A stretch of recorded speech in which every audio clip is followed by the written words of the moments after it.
മനുഷ്യ ശരീരത്തിലേക്ക് 1000 ജൂൾസ് എനർജിയാണ് കയറി ചെല്ലുന്നത്. അപ്പൊ അത്രയും എനർജി ഒരു മനുഷ്യ ശരീരത്തിന് താങ്ങാനുള്ള ശേഷിയില്ല. അതുകൊണ്ടാണ് മിന്നലടിക്കുന്ന സമയത്ത് ആളുകളൊക്കെ മരിച്ചു വീഴുന്നത്.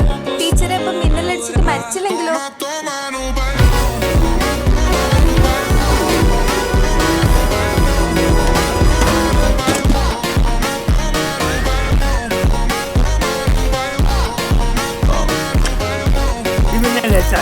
മെഗാവാട്ട് കണക്കിലാണ് പവർ അയാളുടെ ശരീരത്തിലേക്ക് വരുന്നത് അല്ലേ? ഇത് cardiac arrest, lungs failure, spinal cord damage, ശക്തമായ പൊള്ളൽ. ദൈവാധീനം കൊണ്ട് ഇതൊന്നും സംഭവിച്ചിട്ടില്ല.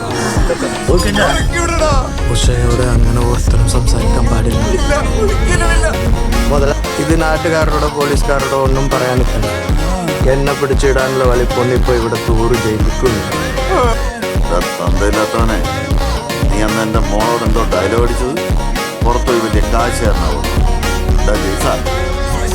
പുറത്ത് പോയില്ലെങ്കിൽ എന്താ, ഈ നാട്ടിൽ വേറെ എന്തൊക്കെ പണികളുണ്ട്. നീ ഒന്നേ, നീ എന്ത് തരം ജീവിയാണെന്നോ ഏത് ഗ്രഹത്തിൽ നിന്ന് വന്നെന്നൊന്നും എനിക്കറിയില്ല. നിനക്ക് എന്തൊക്കെ കഴിവുകളുണ്ടെന്നും എനിക്കറിയില്ല. നമ്മുടെ നാട് അപകടത്തിലാണ്. നിനക്ക് എന്തെങ്കിലും ചെയ്യാൻ പറ്റുമോ നീ ചെയ്യും.